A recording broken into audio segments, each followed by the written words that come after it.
Hey, what's going on, guys? I'm going to talk to you today about how we need to recognize what the South African Air Force did in the Korean War. And the reason that I say that is because the current South African government, the ruling African National Congress, wants to associate these pilots with apartheid, and they want to take these men out of history books. And the National Party of South Africa, which implemented the apartheid policy, came in 1948. And yes, the Korean War happened 2 years after. But I'm going to share some stuff, okay? In World War II, which many of the South African veterans that fought in World War II came to Korea as well. So most of the South African pilots that came to the Korean War were already seasoned veterans from World War II. Well, in World War II, South Africa had not implemented the apartheid policy officially. And with Jan Smuts' party, whites kind of ruled the country still, but it wasn't the apartheid system that we knew that was created by Dr. Hendrik Verwoerd that was implemented in 1948. But Jan Smuts, when he chose to side with the Allies in World War II, he implemented an all-volunteer force because he knew that South Africa, amongst the white South Africans, had a lot of pro-Nazi sentiment. About 50% of the Afrikaners and 50% of the white South Africans of English ancestry were the forces in World War II for South Africa, the white South Africans that fought in World War II. And that was about like that in the Korean War too. Now, the Afrikaners, some of them had German heritage. It wasn't an excuse to side with the Nazis or anything. Quite a bit did, but then quite a bit didn't as well. And now almost all the white South Africans of English ancestry sided with the Allies in World War II. So, here's what we have, okay? We have, and then a lot of the South Africans that went to World War II, they went voluntarily, so they didn't have a lot of racist pro-Nazi sentiments. So, and then many of them stayed and went on to fight in the Korean War, which was just 5 years later.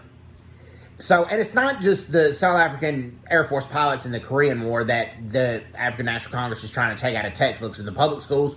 From what I've heard, they're trying to take the Boer War out of textbooks, which is where the British and the Afrikaners fought a war. One could call it a civil war. But then they want to take that part out of the history books and then take it back where Jan Smuts forgave the British for what they did and reconciled with them and formed the Union of South Africa. He was one of the leaders in that in 1910. Well, they want to take that part out of history books as well. Well, that's an example of forgiveness and reconciliation.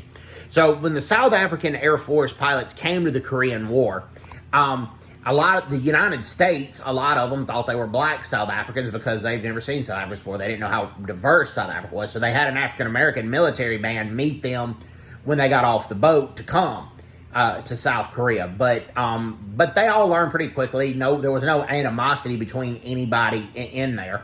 But the Americans underestimated S. Van Breda Theron. He was the colonel who commanded the South African Air Force in the Korean War. Well, but they let S. Van Breda Theron jump in a P-51 Mustang, and he showed the American Air Force what he could do.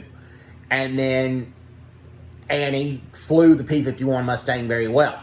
So then any mistrust or any doubt was erased pretty quickly, and the South African Air Force flew alongside the American Air Force in in the Korean War a lot, actually. And they ended up getting along very well.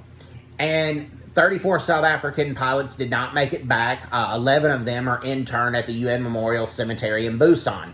Well, they accomplished many things. They helped escort a lot of U.S. bombers, and these bombers bombed a lot of key North Korean hydroelectric plants and North Korean dams.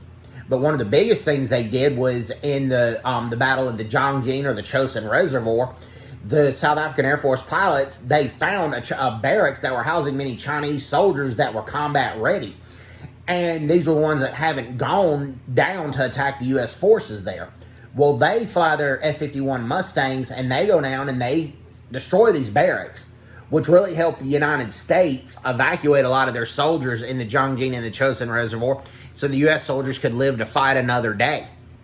And that is something that we need to remember. I mean, yeah, apartheid was implemented about 2 years earlier in 1948, but these South African Air Force pilots, they were on the right side. They helped stop communism in South Korea.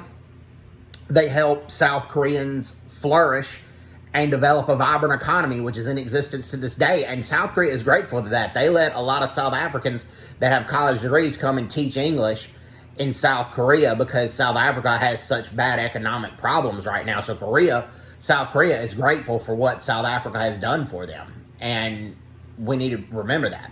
So everybody's doing well. Take care. God bless them. Bye-bye. Bye-bye.